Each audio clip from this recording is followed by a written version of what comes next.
Welcome everyone to our first Trout UN-Mute. My name is Bianca Martucci-Fink and I am the Communications and Events Coordinator for the Trout Gallery.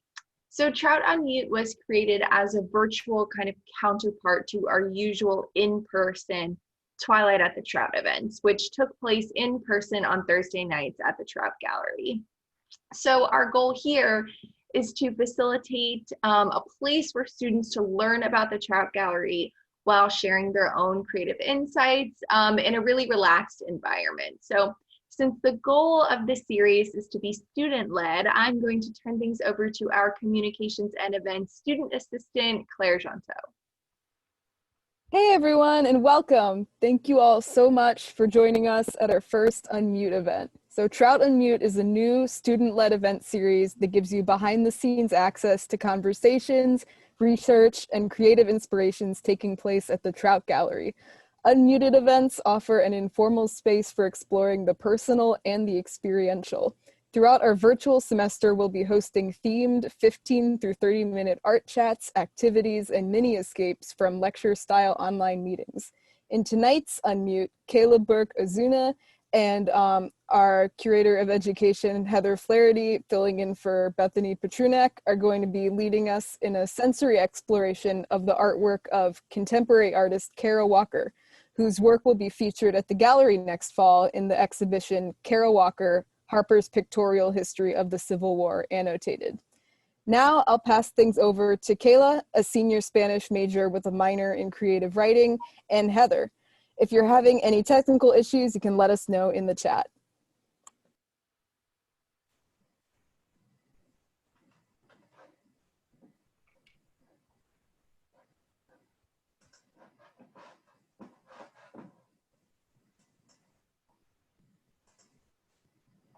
Welcome, everybody. I'm gonna go ahead and share Kaila and I's screen. As Claire mentioned, Bethany Petrunek, who is working with Kaila on the exhibition Kara Walker's Pictorial History of the Civil War, annotated, is having technical difficulties tonight in getting on with us, so I am filling in, but tonight's presentation was developed by Kaila and Bethany and comes out of discussions and planning that they did together. So I'll go ahead and let Kaila introduce herself. So as Claire mentioned, I am a senior. I am a Spanish major and creative writing minor, and I am a museum interpretations assistant here at the Trout Gallery. And this is my first year working here, and I'm very happy to squeeze it in before I go. And yeah, we're just gonna go ahead and start. And Kaila, I think you might have to speak up just a little louder because you're coming in a little soft. So I'll just, great. I want to go ahead and give you all a little bit of background about Kara Walker for those of you that perhaps aren't familiar with her work or this particular series of her work. Kara Walker was born in 1969 in California, but she moved to the South when she was around 10 or 11 years old. So she experienced two very different cultural styles and locales as she was developing her own understanding of how visual representation might be used to address representation of particularly African Americans. She is famous for her use of the silhouette medium. This is a medium that really arose primarily in the 19th century and was associated with the middle class. It was the kind of thing people would have in their everyday living rooms. And one of the things that she talks about is how painting, which she loved studying in school, was a medium that she never felt really comfortable with as an artist, that it didn't seem to sort of represent the kinds of themes that she wanted to be talking about. And so she landed on silhouettes. Some of the themes that she is known for in her work are race, gender, sexuality, and stories. And here, all kinds of stories, epic narratives, but also history, how history has been written and whose perspectives and voices have been left out. She has received widespread praise, but also criticism for her use of silhouettes to draw attention to racial stereotypes. Some have felt that that could be seen as perpetuating stereotypes. Others have seen her use as a very critical use, one that encourages audience to recognize that stereotypes are behind a lot of the American psyche when it comes to imagining racial difference. Most of her artwork represents stories set in the antebellum South, and you'll see that in the work that we are displaying today. This print that we're going to be focusing on comes from a series that's called Harper's Pictorial History of the Civil War, Annotated, which Walker created in 2005 by taking actual pages from a history of the Civil War that was published by Harper's, the popular weekly magazine, and inserting into the images that told that story her own silhouettes. The silhouettes disrupt the narrative. They also interject slave perspectives into the story throughout, so that when you're reading the history of the Civil War, you constantly, with her images, are thinking about the voices that have been left out of the narrative and how every single one of the events that she represents had multiple perspectives for how that story could be told, and she highlights the stories that are being left out. So I want to begin with the print from the series that we're going to be focusing on today, Cotton Hordes in Southern Swamp. And to get started, we're just going to do a little bit of what is called VTS, or visual thinking strategies. And this is something that we like to use with audiences because it's a great tool to have in your tool belt for looking closely at art all the time and kind of getting more out of your art experience. So I'll start by asking the audience if they could share their own, what they see. The three questions that we ask in visual thinking strategies are: 1, what's going on in this image? 2, what do you see that makes you say that? And 3, what more we can find. So does anybody want to share maybe 1 or 2 things you see going on in this image? And people can just raise your hand or unmute yourself.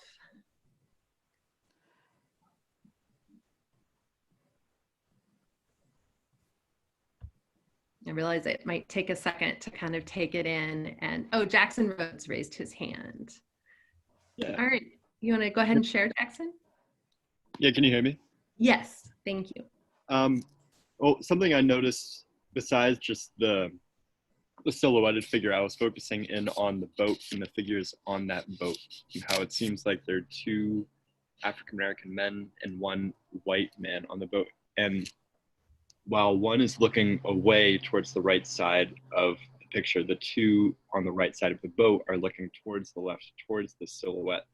And it seems as though, I mean, it's hard to tell from the distance, and it's hard to tell because we can't see their expressions, but it seems like, you know, they're reacting to that silhouette in a way, which I think is, you know, really intelligent from Kara Walker to see that initial composition and say, oh, if I put this here, it'll appear as if they're looking at my silhouette. Oh, that's great. I love that. And I think, you know, you did a great job sort of explaining, you know, what's going on in terms of the men looking at the silhouette, but also like the details that you saw that sort of helped us understand, you know, why you said that. So thanks. Anybody else want to find something else in the image? They look heavily caricatured, the 2 men, although actually I read one of the men as a woman when I first glanced at this painting, so I don't know what I'm looking at, but their faces seem very heavily, I don't know, what do you say, caricaturized? Yeah, and even stereotyped, absolutely. Sure. And they're, oh, sorry, the mouse is popping around here. They sort of echo the figure of the silhouette in that sort of heavy stereotype, with an emphasis on the lips and the nose and the chin being very rounded. Yeah. Anything else people can find? Can you hear me? Yeah. Oh, okay. So my initial take was, whoa, it's sort of eerie, like swampy eerie, but yet you look up the steps going up and then you have these manicured trees and all this. It's kind of a sort of scary situation. That's just what struck me. I don't have any. Yeah, and I like how you talked about the steps and the trees, but what else makes it feel eerie? Like, what do you see that's saying like eerie to you? Well, obviously, all the drippings, everything's dripping. And the black dripping is quite profound. I mean, it stands out off her arms. And then they have a lot of pampas grass kind of stuff that sort of, Yeah, no, I think that's great. And that definitely comes into play. like this big monster, coming, and these little people. It could be like the cover of a Scooby-Doo or a Nancy Drew story, to be honest. Yeah, it could. Yeah. No, that's great. Cool. Great. Anybody else want to say something that they found in the image?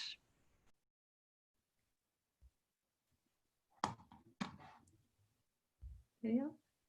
Okay. All right. So we're going to move on. So that was just an activity to help us all start to really kind of look closely at the image. And for the next section, I'm going to turn things over to Kaila. Okay. So can you just get the little. You want to go back or forward? No, I'm sorry. I didn't even really realize that we were on our page. Okay, so part of the unmute kind of quality is to give you guys all some insight too on how, as a museum interpretations assistant, we kind of create these lessons and we're creating these sessions.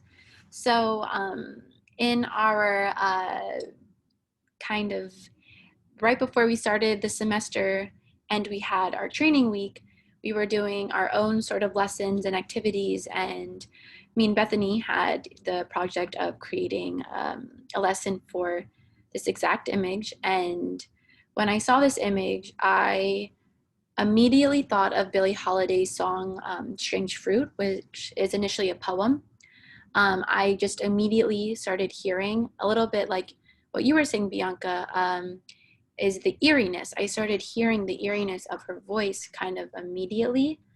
And it brought about this kind of thinking, like how important are sensory details in Kara Walker's images, and how do we pull them out when all we do is just visually receive this image?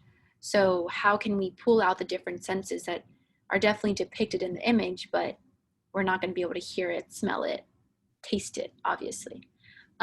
So Billie Holiday's song, Strange Fruit, I felt like gave it a certain dimension that the photo itself does, but we kind of overlook. And I can read it, a couple lines. What do you think, Heather? Yeah, if you want to maybe read a couple lines that really sort of rung true for you. Yeah.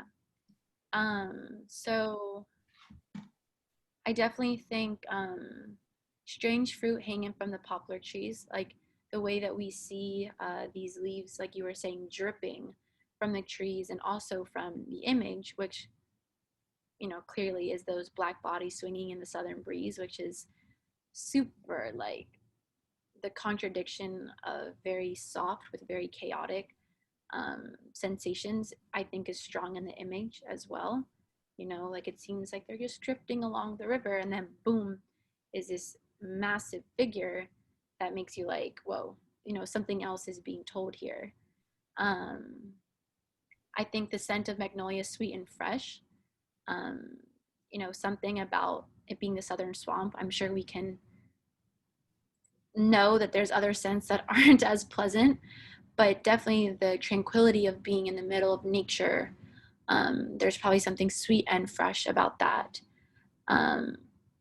But then the sudden smell of burning flesh, which I feel like this image on the left is depicting like something disrupting the kind of tranquility we see if that image or that figure wasn't there. So what I think Strange Fruit juxtaposed with the image does is kind of make it really obvious that contrast of tranquility with some sort of chaoticness, some sort of like looming fear or violence, or something is not right. And that's what I got when I saw this image. And I think it leads us into our activity about the five senses and how important it is to pull out all of our, our senses when we're looking at these images, because I think they very much call upon them, and it's not just a visual experience. So we're gonna go ahead and ask you all to imagine you are standing in the scene portrayed in this image and what Kara Walker is depicting. So we'll just give you a little second to just, maybe close your eyes, look at it longer, whatever you want to do. And I think if everybody could maybe write down one adjective for each of your five senses. So for touch, what might be an adjective that immediately comes to mind? And it could be provoked by different parts of the image, but same for taste. What kind of tastes? If you're standing there, do you imagine you could taste? Sound, if you look closely, can you find clues as to what kinds of noises you might hear? Scents, what kind of smells do you imagine? And then even in terms of vision, this print is black and white, which is Kara Walker's signature style, but what do you imagine maybe the colors of this image to be? If you were standing there, what kind of colors do you think that you would see? So we'll give everybody 3 minutes, and I'll time that now to just sort of jot down an adjective for each of the five senses. And it can be just the first thing that comes to your mind. You don't have to sort of think about it a lot. Sorry. My mouse is extra jumpy today.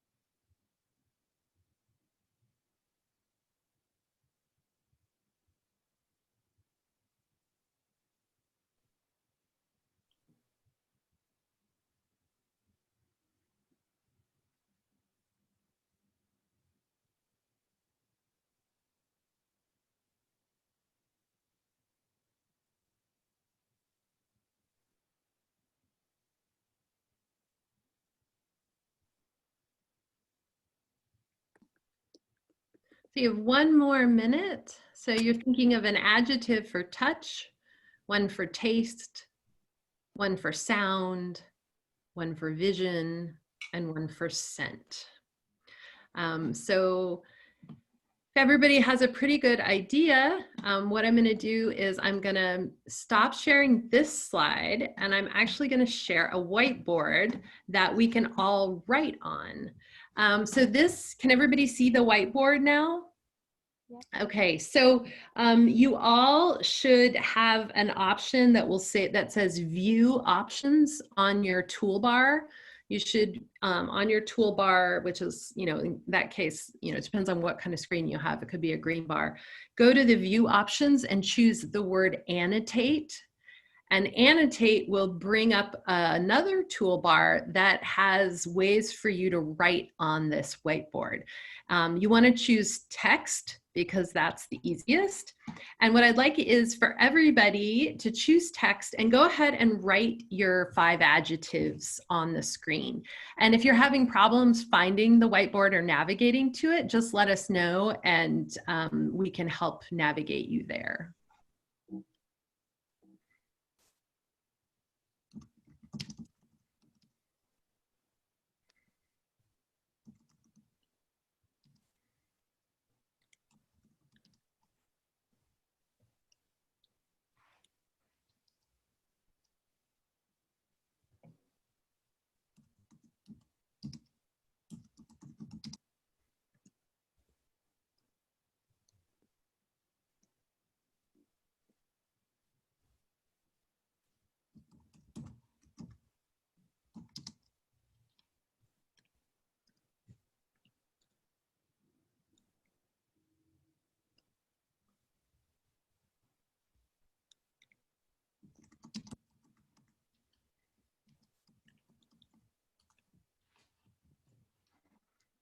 looks like we've got 2 so far. Oh, one more coming on the screen. So I'm seeing words like, oh good, more coming. And if your words are overlapping somebody else's, you can move that sort of text box over so we can see them separate from the others. So that can be helpful. So I'm seeing words like solid, metallic, buzzing, hazy, damp, slimy, dripping, heavy wetness, maybe waiting for a break in the rain, birds chirping in the forest, shards of light streaming in. So all kinds of really evocative adjectives that we're all thinking of when we look at this. And I'm going to go ahead and I've saved this board. And, you know, if you haven't contributed to the board, you know, please do so. But think about this as almost like a poem we've created about the Kara Walker print. It's sort of like our collective experience as we look at this particular image.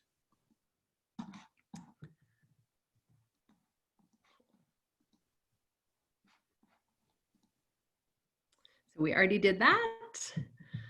Great. And I'll then turn things over to Kaila for kind of a discussion about our experience. So as we saw, there was some sort of pattern in our language and pattern to all the senses we felt, you know, like individually in all our own homes, what we could take from that image by just sitting down and thinking about what could it smell like? What could it be like? What could it you know, what could I hear while I'm there? What could I see while I'm there? What could I feel while I'm there? And asking those questions and putting yourself in the image is basically exactly what Kara Walker did and does with her artwork, especially in this collection. She's putting herself, or what she might feel she represents politically, in images that she belonged in, but was left out of. And I want us all to kind of notice that stopping and thinking about what we can do beyond visual observation requires us to personally put ourselves in an image that we might not ever be in. And I guess I want to ask you guys with that, what do you notice about approaching visual art through the senses? And anyone can answer this. And then, what is your favorite way to experience visual art, if there's a way?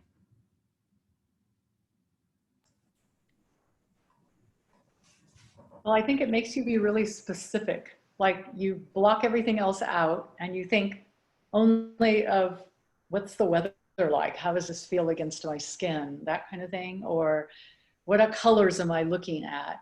And I don't think if I was just looking at it without asking those specific questions, that I would consider as much as I do with using the senses. Yeah, that's interesting. I think I would struggle if it weren't an environment that I at least could be familiar with already. Like I've been in gross southern swamps before, like, but if you were like, do this with a painting of somewhere I've never been, like Antarctica or whatever, like I might have a much harder time with the whole 5 senses approach. Do you think it would help you sort of personalize the artwork itself though? Even if you had a hard time imagining it, do you think it could help you at least begin to imagine it? Maybe. I always like to know more about the person who created the artwork. That helps me get into the right frame of mind, I think. I think that's interesting too, and kind of brings us to our next question, which is like, what is your favorite way to experience art? So as Rachel just shared, like really knowing a lot about the artist is like one of the approaches that she really likes. And I'm wondering if people can share, you know, when you visit a museum or when you see a mural in town, like what are some of the ways you interact with it or you experience art? And I'll just sort of disclose that sometimes I feel like because it's my job to talk about art, I can't just look and appreciate art and experience it without like over analyzing it and like having to know its context and like its history and who did it and who did it when. And some of my favorite art experiences are when that's impossible. When like there's like art out in public spaces where there's no information around, or I can't Google, or the artist isn't known, because for me, then I have to just be in the moment and experience the art. And so that's just mine personal, but I'm curious how other people experience art, like what their typical mode is. Yeah, Heather, that's super interesting because I love going to museums and I love being around people. And I think one of my favorite things about experiencing art is the conversation aspect to it. But there is a certain point when you work in the field where you become the tour guide, not someone who can experience it. So this being at home and really thinking critically about these images is super interesting because it's just me in my space, and I can have that space to think about me and the placement and how I'm feeling about it, which is super interesting. Anybody else want to add? Yeah, like I have never, like before I really got into art, it was kind of hard for me to like really know what was going on. So I like to just like soak in a piece and kind of like imagine myself there, or like I like to see like what the artists use and like if they use different things. That was interesting to me. But that's kind of how I used to experience art, and now I'm kind of more into the history side of it. So it's definitely been a little bit of a shift, but I still like doing both ways to like immerse myself and then learn the history, or learn the history and then immerse myself. Awesome. Well, I think that's about our time for tonight. Kaila, do you have any things you want to say in closing, or? I just want to encourage everyone to do this at home. Take a piece of art that you find maybe you didn't look at fully, or you could look at more, and do this with friends. See what everyone finds. Don't hold yourself at looking at something one-dimensionally when you could really look at it through all these different dimensions. And that's my kind of resting piece. And thank you all for being here with us. We appreciate it, and see you next time. Yeah, thanks so much, guys. Oh, thanks for inviting me. Yeah, thanks guys. Thank you everyone for coming. Thank you.